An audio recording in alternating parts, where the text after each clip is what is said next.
hidup, sini yang salah, sini yang salah.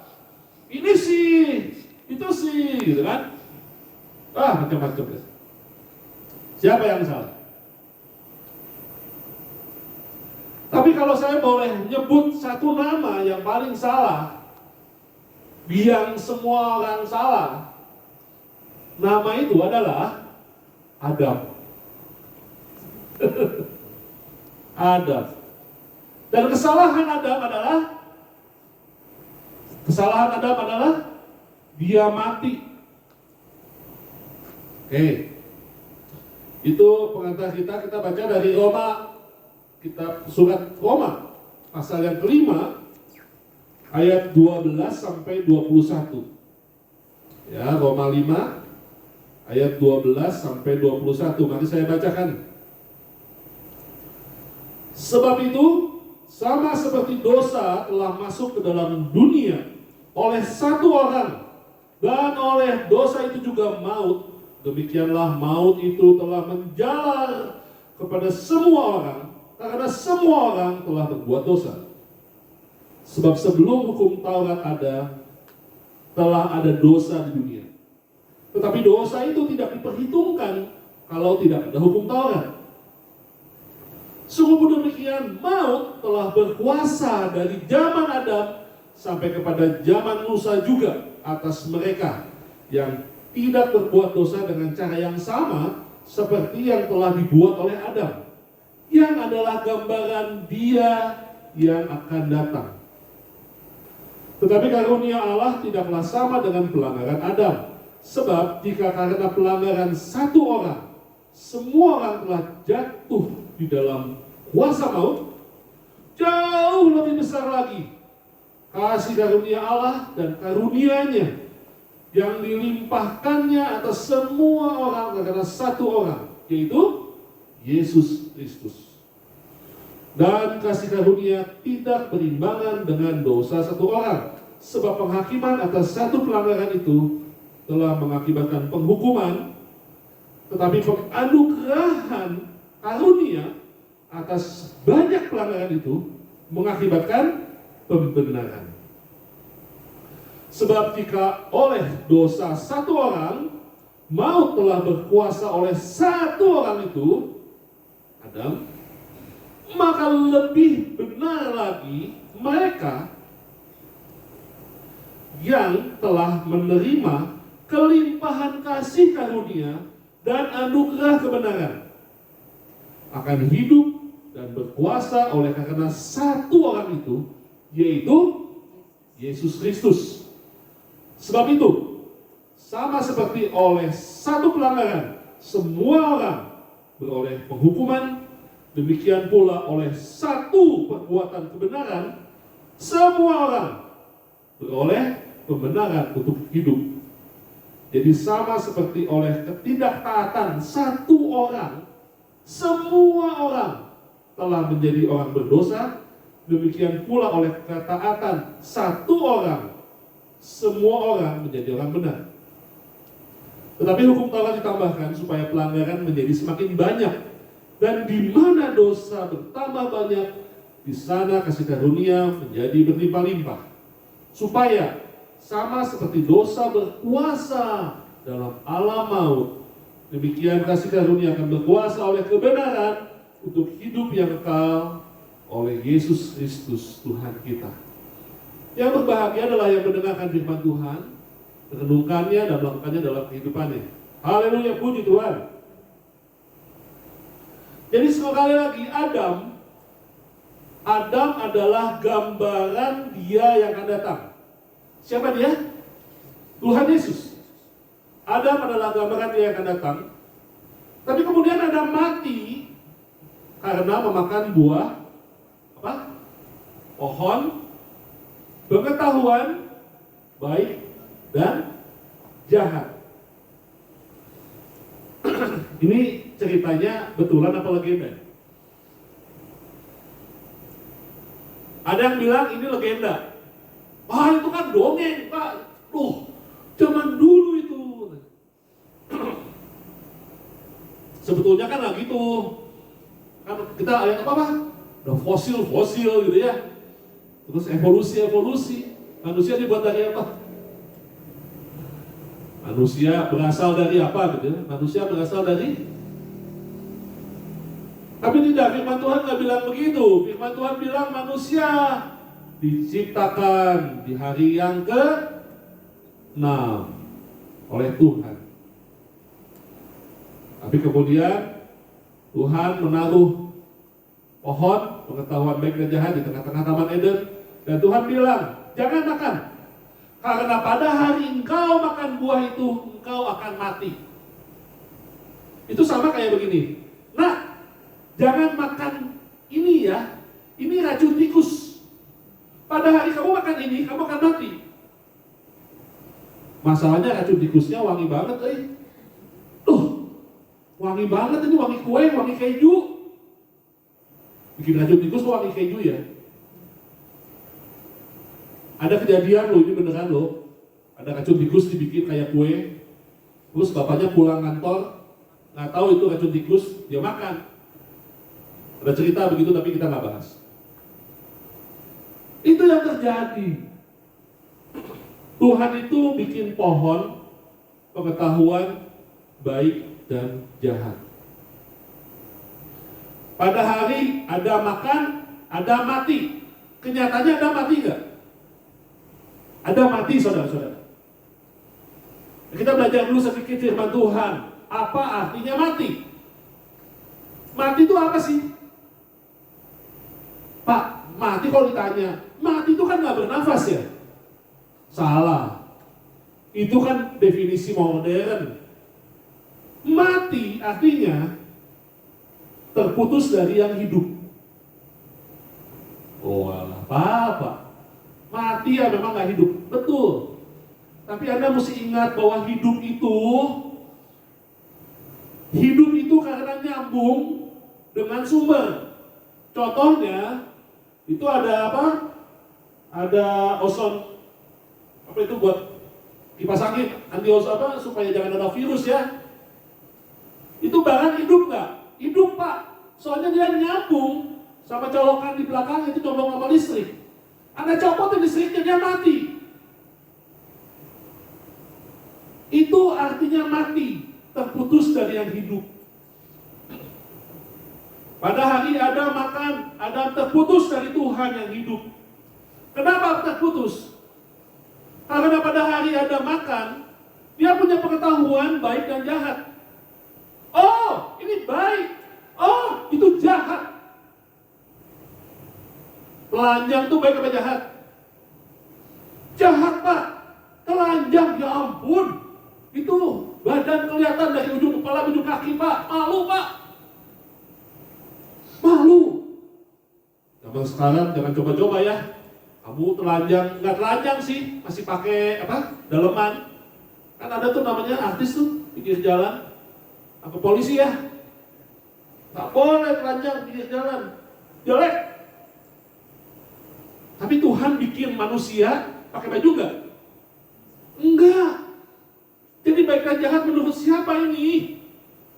Baik dan jahat menurut manusia. Telanjang itu jelek. Tuhan nggak bikin manusia jelek. Tuhan membuat manusia, menciptakan manusia. Tuhan mengatakan segalanya baik. Tapi manusia bilang, jelek Tuhan, aku malu. Maka manusia bersembunyi. Tuhan cari-cari, kenapa kamu ngumpet? Tuhan, aku malu karena aku telanjang. Terputus dari yang hidup. Karena dengan makan buah, Adam dan Hawa dan keturunannya menentukan sendiri apa yang baik dan apa yang buruk menurut pikiran sendiri. Dosa bukan tentang bikin salah, melainkan terputus dari Tuhan Allah yang hidup karena menentukan sendiri apa yang baik, apa yang jahat. Makanya susah lepas dari dosa. Karena dosa bukan soal melakukan hal yang jelek. Paham ya? Anda bisa bilang seumur hidup Pak, saya nggak pernah bikin yang jelek. Saya nggak pernah bikin yang buruk Pak. Saya mah yang baik-baik aja. Kan saya tanya, baik-baik belum siapa? Ketika Anda membuat pertimbangan, ini baik, ini buruk, pertimbangan siapa? Pertimbangan Anda sendiri. Maka pada saat itu, Anda berdosa. Dosa bukan soal berbuat jahat, bukan soal melakukan perbuatan salah. Maksudnya buruk, bukan buruk. Bukan perbuatan jelek, bukan. Tapi soal tidak ikut kebenaran Tuhan. Karena Tuhan itu mutlak. Kebenaran Tuhan, baik dan jahat menurut Tuhan itu mutlak. Lepas dari itu dosa. Ingat cerita ada orang kaya datang kepada Tuhan. Tuhan Yesus, Nabi, gimana caranya aku bisa dapat hidup yang kekal? Ini anak muda kaya amat ya, kaya raya. Tuhan bilang apa? Oke, kamu sudah baik ya, kamu udah ikut ritual, udah selalu berbuat baik, sosialnya bagus. Sekarang satu aja lagi, kamu jual semua harta kamu, ikutlah aku. Gitu kan? Tuhan Yesus tidak lagi anti harta, bukan. Tapi karena Tuhan Yesus tahu, bagi orang itu, anak muda itu, yang paling baik itu kaya. Jadi yang paling menentukan hidup dia, kekayaan dia. Maka Tuhan Yesus bilang, jual hartamu, ikutlah aku. Karena apa? Tuhan gak mau nomor 2, Tuhan mau nomor 1. Kalau kamu bikin harta kamu di nomor 1, Tuhan bilang, singkirkan harta kamu itu. Lebih baik kamu miskin, tapi kamu menomor 1kan aku, kata Tuhan Yesus. Tapi anak mudanya gak mau kan? Dia pergi dengan sedih. Oke, balik lagi. Jadi kita bisa lihat ada yang namanya zaman Adam. Ya, zaman Adam sampai zaman Musa. Dari zaman Adam sampai zaman Musa, orang manusia, budaya manusia tidak kenal Tuhan. Allah sama sekali tidak masuk dalam kehidupan bangsa manusia. Tuhan hanya berkomunikasi dengan individu, misalnya dengan Nuh, dengan Henoh. Tahu Henoh ya? Henoh diangkat. Dengan Abraham. Nah, saat itu belum dikenal istilah dosa. Tapi umat manusia sudah tahu arti kata maut. Itu zaman-zaman manusia itu ajaib ya. Raksasa, Nephilim, wah itu zaman-zaman kayak dunia hayal gitu ya, tapi katanya betul tuh ya. Itu zaman-zaman sebelum Musa itu adalah zaman-zaman orang bikin piramid, wah ajaib, ajaib loh, pakai bikin piramid itu ajaib. Tapi itu adalah zaman-zaman tidak ada Tuhan dan orang kenal maut. Kemudian masuk zaman Musa. Sejak zaman Musa Tuhan mendatangkan hukum Taurat. Maka manusia mulai mengenal makna dosa, untuk tahu. Karena Tuhan menjadi nyata di dalam sejarah manusia. Tuhan bukan ide, Tuhan bukan konsep. Tuhan adalah sejarah. Oke ya. Coba kita lihat. Misalnya dalam Mazmur. Dalam nubuat dari Nabi. Tuhan berulang kali menyatakan, ingatlah perbuatan Tuhan. Renungkanlah firman Tuhan. Pikirkanlah perbuatannya yang ajaib. Sekali lagi ya. Ingatlah perbuatan Tuhan. Kita pikir, ini agama atau bukan sih? Kalau kita ngomong agama apapun lah di dunia ini, sok sebut. Jangan ngomong Kristen, tapi agama. Islam, Buddha, Hindu, Konghucu, apapun. Ada nggak satu aja agama yang ceritanya ingatlah? Apa yang mau diingat dari agama-agama. Hindu, Buddha, apa yang mau diingat sebagai sejarah? Tuhan itu adalah bagian dari sejarah. Tuhan itu bukan ide. Kalau bicara Tuhan itu ide, umat manusia itu sangat banyak idenya tentang Tuhan. Mau gaya agama, namanya agama, ada ribuan di dunia ini agama. Ada yang besar, ada yang kecil, ada yang orang nggak dengar. Kalau orang Sunda, siapa orang Sunda di sini? Ada agama orang Sunda namanya apa coba? Wiwitan. Wah, nggak tahu kan? Orang Sunda. Kalau di Sulawesi apa ya? Agama itu banyak, tapi semua agama bicaranya ide, konsep, hukum. Kalau mau ketemu jalan pencerahan, hukumnya begini. Kalau mau dapat pahala, hukumnya begini. Tapi kita tanya, apa yang bisa diingat? Apa yang jadi sejarah? Nggak ada sejarah. Tapi firman Tuhan kepada Abraham, kepada Musa, pada Daud, memerintahkan, ingat, jangan lupakan perbuatan-perbuatan ajaib Tuhan. Ingat. Dan selain ingat perbuatan, Tuhan juga menekankan pada renungkanlah firman-Ku. Jadi kita harus selalu mengkaitkan dua hal ini. Ingat perbuatan dan renungkan perkataan dari Tuhan. Baru di sana ada hukum. Di sana manusia mengerti dosa, bagaimana hubungannya dengan maut, bagaimana semua orang telah jatuh di dalam dosa. Ini adalah prinsip pertama hubungan manusia, termasuk kita, hubungan kita dengan Tuhan. Prinsip pertama, kita adalah orang-orang yang harus mengingat perbuatan dan merenungkan firman. Ditanya, kita orang percaya bukan? Percaya itu ngapain, Pak? Bu? Kalau orang percaya itu ngapain?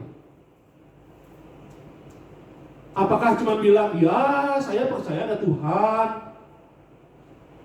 Halo, semua agama percaya hal yang seperti itu. Percaya ada Tuhan, ada kuasa yang lebih tinggi, ilahi. Semua agama bilang begitu, ada yang di atas sana, Sang Hyang, enggak gitu ya. Semua percaya. Tapi kemudian begini pertanyaannya. Bukan percaya Tuhan itu ada, tapi percaya pada perbuatan Tuhan. Anda tidak percaya kepada Tuhan kalau Anda tidak percaya kepada perbuatan Tuhan dan firman Tuhan. Sekali lagi ya, Anda tidak percaya kepada Tuhan kalau Anda tidak percaya kepada perbuatan Tuhan dan percaya kepada firman Tuhan. Percaya kepada Tuhan berarti percaya kepada sejarah Tuhan. Saya percaya bahwa Tuhan bersejarah dalam umat manusia. Mulai dari bangsa Israel sampai hari ini, makanya kita ziarah ke Israel. Kenapa orang berziarah ke Israel? Buat apa ke Israel? Karena kita sampai di sana, kita lihat, ini sejarah Tuhan. Bangsa Israel itu adalah bukti nyata berabad-abad sejarah Tuhan. Kenapa begitu? Karena tidak ada bangsa lain seperti Israel. Israel itu bangsa kecil mungil. Cuma berapa juta orang. Tapi dari dulu sampai sekarang ada yang namanya Israel. Ajaib. Ada Asyur, Kadian, Kasdim, semua bangsa yang jauh lebih besar daripada Israel. Hari ini sudah tidak ada. Dulu orang tahu Israel ditaklukkan, ditawan oleh bangsa kerajaan Babel. Orang Babel itu orang Kasdim. Pertanyaan, hari ini ada nggak negara Kasdim? Ada nggak negara Babel? Nggak ada. Yang tersisa tinggal Mesir. Dan Mesir negara kecil sekarang, bukan negara kecil banget sih. Tapi bukan negara terkemuka lagi. Dulu ada Persia, hari ini masih ada Persia nggak? Persia udah nggak ada, namanya ada Iran. Tapi Iran bangsa Persia bukan, udah nggak jelas. Jadi bangsa Persia masih ada nggak? Bangsa Media masih ada nggak? Itu bangsa besar. Hari ini ada nggak? Bahasanya, tata budayanya masih ada nggak? Hari ini semua lenyap. Tapi Israel, bahkan mereka masih memelihara ritualnya, bahasanya. Itu bukti kenyataan perbuatan Tuhan. Tuhan memelihara bangsa Israel sampai detik ini, sampai hari ini. Kita percaya Tuhan, kita percaya perbuatan Tuhan.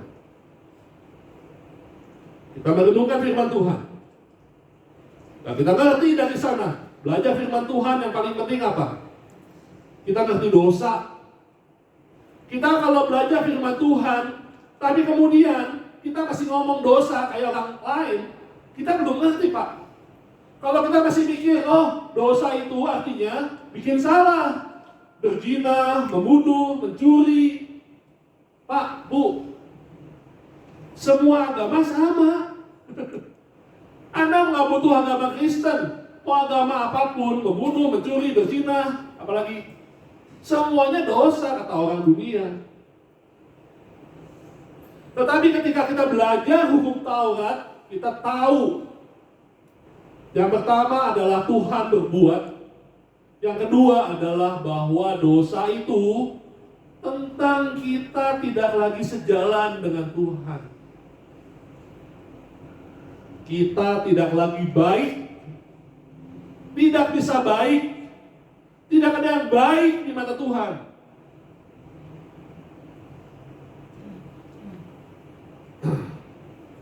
Maka Anda tidak bisa mengatakan Allah Maha Besar kalau Anda tidak mempercayai perbuatan Allah yang besar. Anda tidak bisa mengikuti hukum Allah kalau Anda tidak merenungkan firman Allah. Dan mesti berjalan beriringan. Dari pengertian dosa, maut, kita mengerti kita terpisah dari Tuhan dan susah untuk berhubungan kembali dengan Tuhan.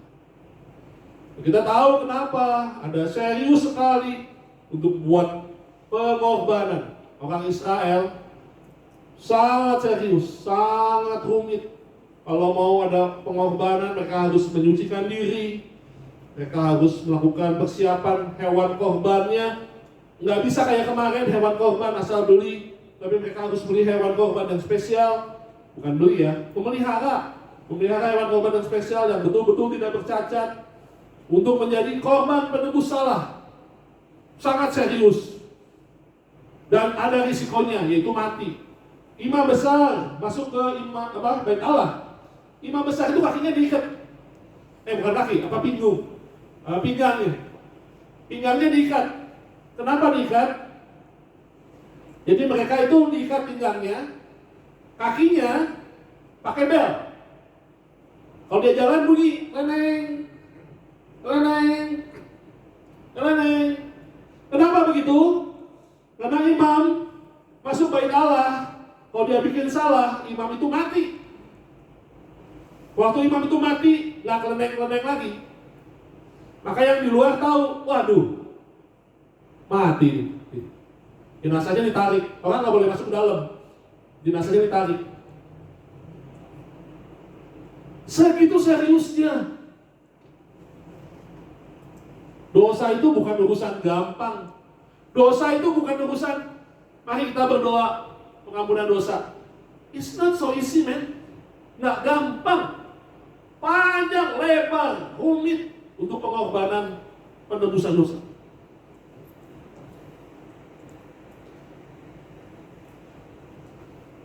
Cuman balik lagi, betapa gagal kita melakukan pengorbanan dosa. Karena kita semua terus berada di dalam dosa. Jadi ingat ya, ini bukan soal melakukan perbuatan buruk, melainkan memutuskan sendiri apa yang baik dan apa yang jelek, bukan mengikuti keputusan Tuhan. Dan ini semua karena siapa? Karena Adam. Satu orang itu. Satu orang namanya Adam. Hari ini kita ketemu akibatnya. Udah ketemu belum pegawai yang maunya sendiri? Punya pegawai di rumah, dia memutuskan sendiri. Menurut saya yang baik itu naruh barang di sini. Istri saya udah bilang, taruhnya di atas sana ya. Taruhnya di sana ya. Terus gimana?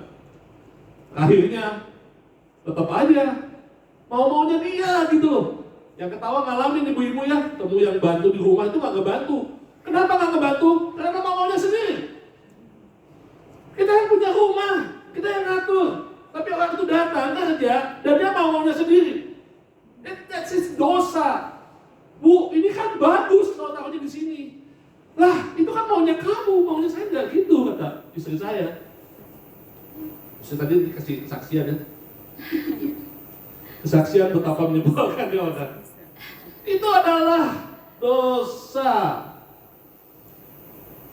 Dan itu bukan soal bikin jelek. Itu soal mutusin sendiri. Kerja nggak benar, pengen upah. Bohong, ada bohong putih nggak sih? Ada Pak, bohong putih. Robin Hood jahat apa baik? Baik Pak, bagi-bagi duit kan. Robin Hood itu jahat saudara-saudara. Dia itu penjahat. Robin Hood adalah kriminal. Tapi orang romantis sekali ya. Ganteng gitu ya. Yang bintang filmnya kan ganteng. Robin Hood jahat itu. Oke. Jadi satu orang bikin seperti itu gara-gara Adam. Adam itu yang bikin tuh. Gara-gara Adam kayak begitu. Nah kemudian ada yang namanya kasih karunia. Bagian firman Tuhan kita bicara tentang kasih karunia. Satu orang Adam di zaman entah kapan dulu bikin kita semua susah ketemu yang kayak begini. Karena manusia memutuskan sendiri apa yang baik, memutuskan sendiri apa yang jelek, mau-maunya sendiri, bikin ramai, bikin heboh, bikin whatever. Tapi kemudian kalau satu orang Adam bikin pelanggaran begitu hebat, Pak, ini sudah sedunia Pak, 7 miliar orang, 7 miliar orang Pak, kayak begini. Bagaimana kasih karunia? Maka kalau Adam sudah membuat pelanggaran sefatal itu, sehingga kita semua sesusah ini, apakah kasih karunia lebih besar? Kasih karunia. Kasih karunia. Ini bahasa yang luar biasa. Kalau bahasa Inggris tidak keluar kata-kata ini. Tapi ada bahasa Indonesia itu hebat. Kasih karunia. Jauh lebih besar kasih karunia yang dilimpahkan kepada semua orang oleh satu orang, Yesus Kristus. Tuhan Yesus itu bukan hanya mengubah kehidupan orang percaya. Tuhan Yesus mengubah kehidupan semua sejarah. Sejak Tuhan Yesus sampai hari ini, sejarah dunia berubah. Sekali lagi ya, Tuhan Yesus bukan hanya mengubah kehidupan sebagian orang, tapi Tuhan Yesus mengubah kehidupan seluruh umat manusia. Orang Kristen, ini sejarah lagi nih, saya cerita sejarah nggak apa-apa ya. Orang Kristen itu, begitu ada yang namanya kekristenan, yang dialami adalah sejarah lagi nih. Sejarah orang Kristen adalah diberkati gitu. Sejarahnya dianiaya, dihukum sama Kaisar Romawi. Berapa lama? 1,5 abad. 1,5 abad Kaisar Romawi mengejar-ngejar, membunuh. Jadi orang Kristen artinya siap ditangkap tanpa pengadilan, langsung dilempar ke arena diadu sama binatang buas, dicabik-cabik, dan orang-orang Romawi, mereka tepuk tangan, mereka bahagia melihat orang mati, dicabik-cabik sama binatang buas. 1,5 abad, bukan 1,5 tahun, 150 tahun.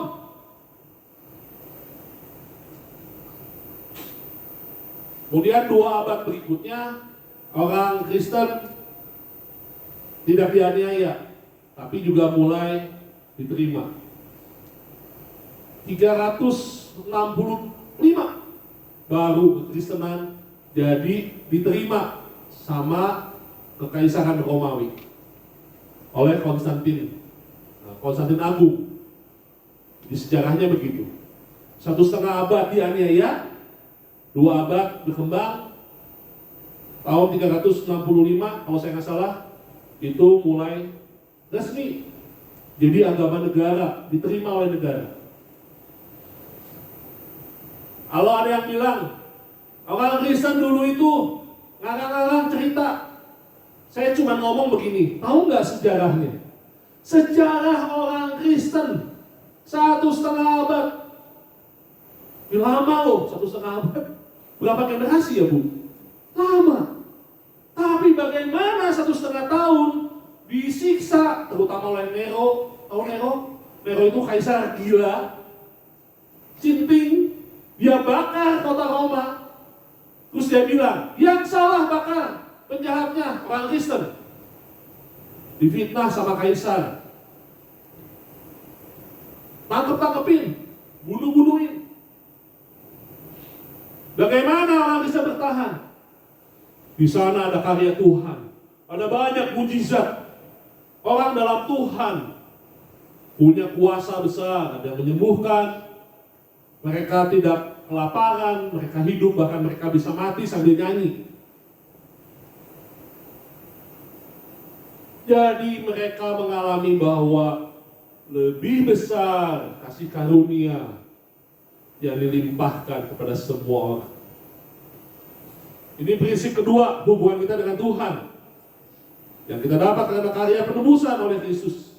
Kasih karunia lebih besar bagi semua orang. Kita sudah baca bahwa ada kelimpahan kasih karunia, ada anugerah kebenaran diberikan kepada yang menerima. Menerimanya oleh iman, oleh percaya pada Kristus. Kelimpahan apa maksudnya? Kelimpahan artinya lebih dari yang dibutuhkan, melampaui dari yang disiapkan, dibayangkan. Udah nyiapin, ini gelas, ukurannya berapa? 300 mili. Kita siapin Tuhan, ini gelasku, 300 mili. Tuhan tuang, berapa yang Tuhan tuang? Bukan 300, Tuhan tuangnya lebih, 500, 1 liter. Limpah modal. Kalau modal, kalau berlimpah, keluarnya kemana? Ke sekitarnya. Anugerah. Apa artinya anugerah? Anugerah itu adalah diberikan kepada orang yang tidak layak menerima.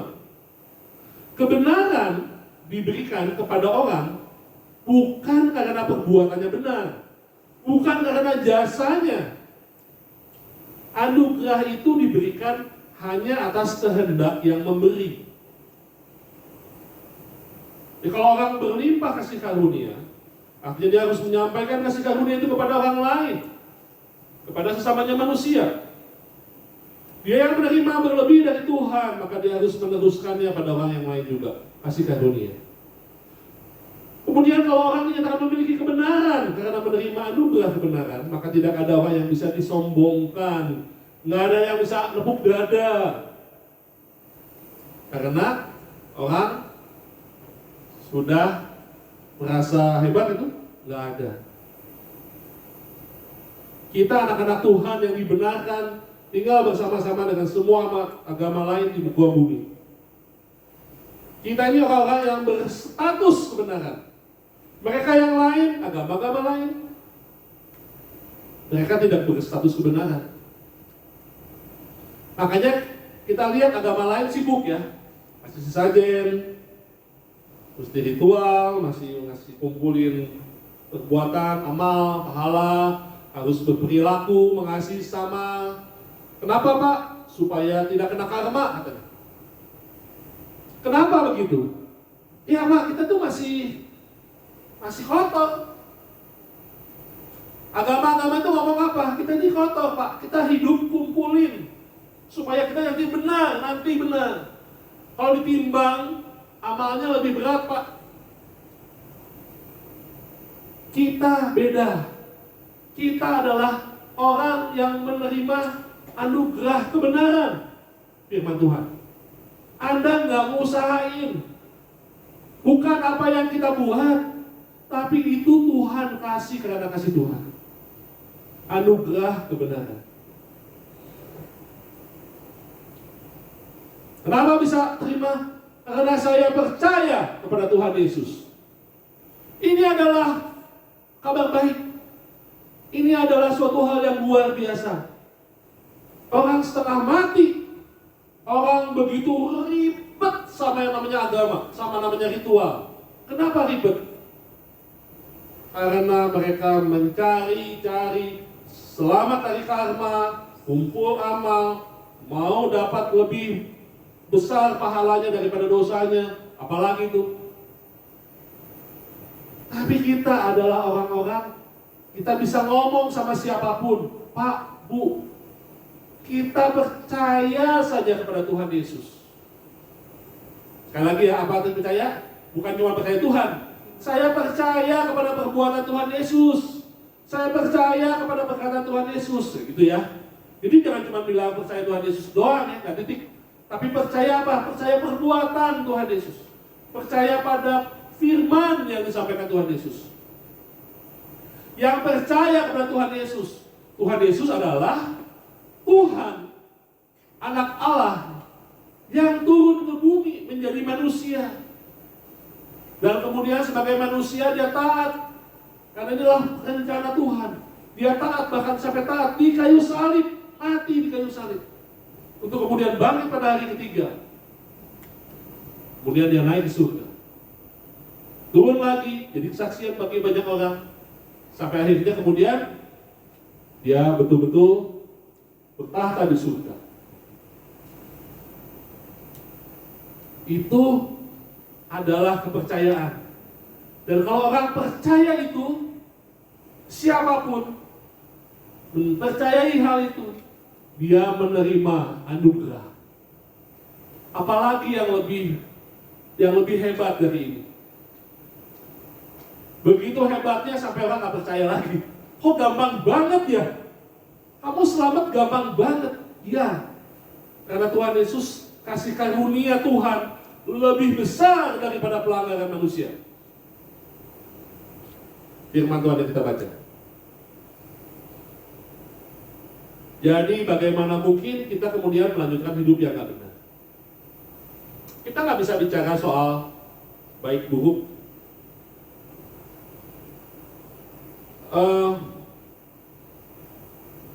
Kadang-kadang kita bicara soal begini. Saya orangnya baik apa jelek ya? Kita melihat diri kita sendiri nih. Saya orangnya baik apa jelek ya? Kemudian kita bilang saya punya ideal. Orang baik itu kayak begini. Terus saya melihat perbuatan saya dan saya malu. Karena saya tidak baik. Karena saya tidak cukup bagus. Saya ini lemah. Ngomongnya jadel, lupaan, nggak teliti, ceroboh, lupa nama.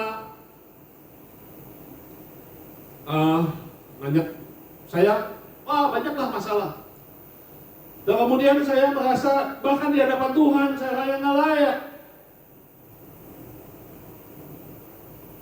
Kemudian saya bilang, tahu nggak arti kata ini? Kebenaran tadi ada kesaksian soal menyangkal diri. Tahu nggak apa arti kata menyangkal diri? At the bottom of it, yang paling dasar dari itu, menyangkal diri, artinya nomor satu nih sebelum yang lain. Menyangkal diri artinya saya ini terima anugerah. Saya melepaskan ideal saya tentang baik dan buruk. Saya menerima, saya adalah orang yang diselamatkan. Udah, itu aja. Jadi pikiran saya jelek, saya kurang, saya lemah, itu disangkal. Itu nggak ada gunanya. Kenapa? Karena Tuhan memberikan anugerah. Tuhan menyelamatkan. Saya diselamatkan. Kalau saya diselamatkan, lalu apa gunanya? Di sini masih mikir, saya jelek, saya kurang. Halo? Kalau orang berpikir soal orang mau terima anugerah, langkah pertamanya dia nggak boleh mengusahain. Kalau Anda mengusahakan anugerah, Anda itu nggak terima anugerah, Anda terima upah. Semakin keras orang berusaha menerima anugerah, semakin jauh dari menerima anugerah. Sekali lagi ya, semakin keras orang menerima anugerah, semakin jauh orang menerima anugerah. Karena Tuhan mau orang yang percaya. Waktu orang percaya, dia menyangkali dirinya. Itu Tuhan Yesus bilang, kalau kamu mau ikut aku, kamu nggak bisa ikut aku kalau kamu nggak menyangkali diri kamu. Maksudnya apa? Kalau kamu nggak percaya aku menyelamatkan kamu nggak bisa ikut aku. Kata Tuhan Yesus. Kita hanya bisa ikut Tuhan Yesus kalau kita percaya bahwa kita diselamatkan, bukan karena kita berbuat sesuatu. Tapi kalau kita sudah diselamatkan, apa artinya kita punya pikiran saya jelek? Kalau Tuhan melihat kita baik, apa gunanya kita berpikir kita itu buruk? Pak, saya nggak mau usaha, Pak. Saya kan orangnya nggak bagus. Saya kan nggak ideal. Saya kan lemah. Saya lupa. Saya sekolahnya nggak tinggi. Saya kurang pintar ngomong. Saya, apalagi yang ngomong. Tahu nggak yang kayak begitu siapa? Ada orang kayak begitu, namanya Musa. Musa itu kayak begitu sama Tuhan. Panjang lebar. Tuhan bilang, aku mau nyuruh kamu. Musa bilang, enggak Tuhan, aku ini begini, aku ini nggak bisa ngomong, aku ini begini, aku ini begini. Aduh, kata Tuhan, ya udah. Pakailah Harun, sampai begitu bohong Tuhan juga sama Musa. Jangan kayak Musa.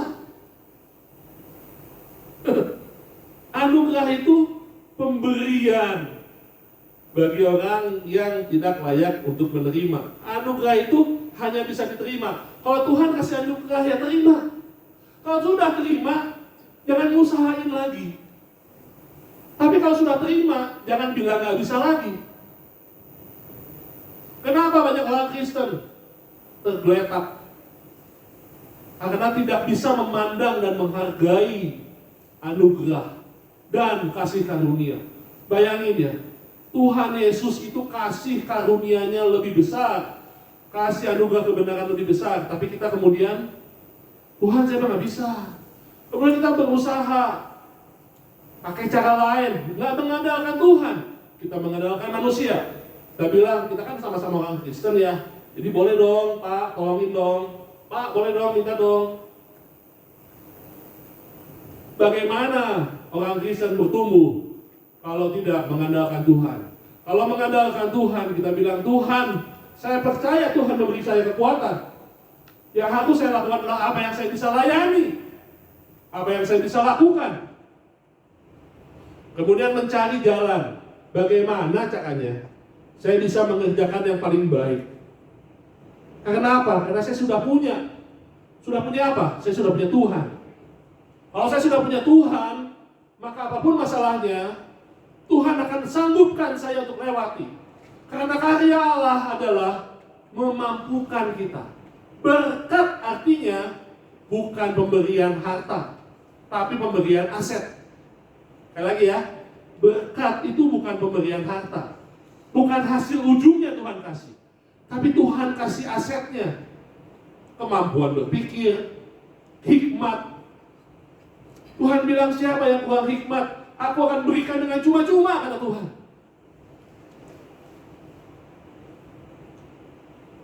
Jadi kasih karunia lebih besar. Kalau kasih karunia lebih besar, itu artinya apa? Apa kita menjadi orang yang ya saya masih iri ngelihat dia kayaknya lebih gimana ya, karena kayaknya iri hati. Kalau kita terima kasih karunia, kenapa iri hati ya? Kalau kita terima kasih karunia, kenapa kita sombong ya? Kenapa kita mencuri ya? Kenapa kita berbohong ya? Nah, kita sudah terima kasih karunia. Orang yang masih melakukan itu, dia nggak percaya.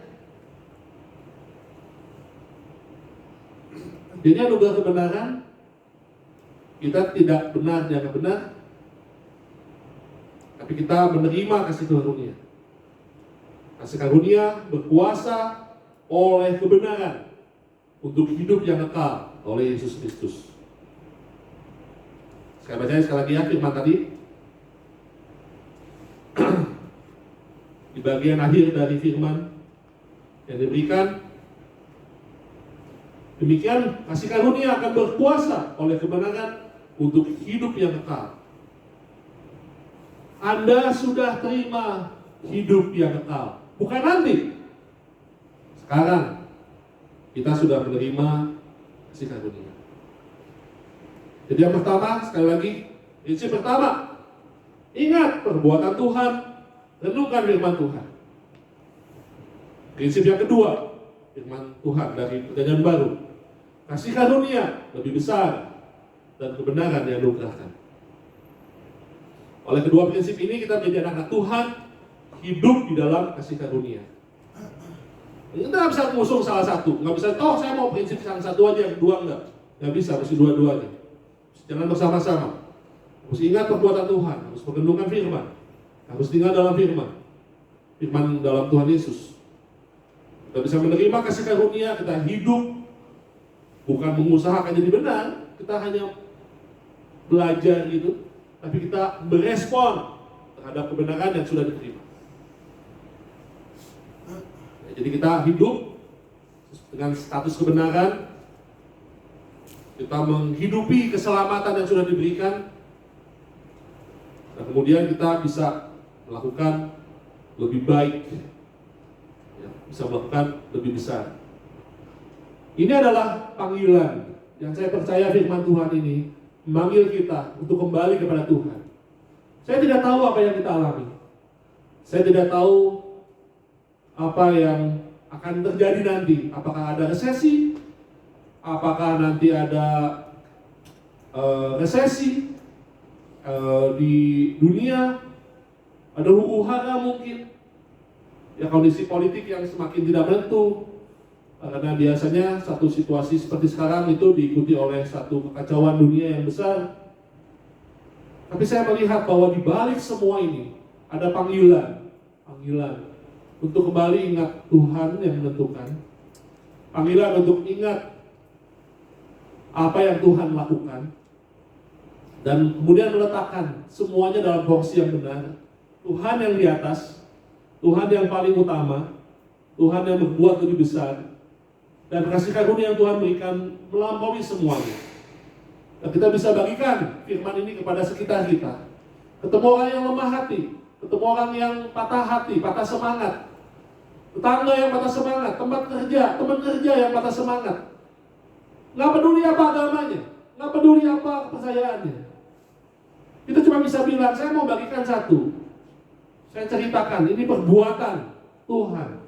Perbuatan Tuhan di masa lalu, hidup dan matinya Tuhan Yesus sudah membuat banyak orang, ribuan orang, ratusan ribu orang mengalami penderitaan, penganiayaan 1,5 abad. Dan kemudian mereka semua bisa hidup melalui semua kesulitan. Kalau mereka mengalami penganiayaan dan mereka bisa lewatin, kita hidup itu lebih baik, nggak ada yang dianiaya. Tapi kalaupun ada perang, kalaupun ada penganiayaan, kita percaya bahwa di dalam semua itu kuasa maut tidak ada lagi. Kita sudah punya hidup yang kekal, dan itu yang bikin kita bisa bertahan. Itu yang saya mau sampaikan. Itu yang bisa kita bagikan. Dan biarlah dalam semua itu kita memuliakan nama Tuhan. Amin. Nah, kita berdoa. Terima kasih Tuhan untuk firman Tuhan. Supaya kami boleh mengingat kembali kasih karunia Tuhan yang besar.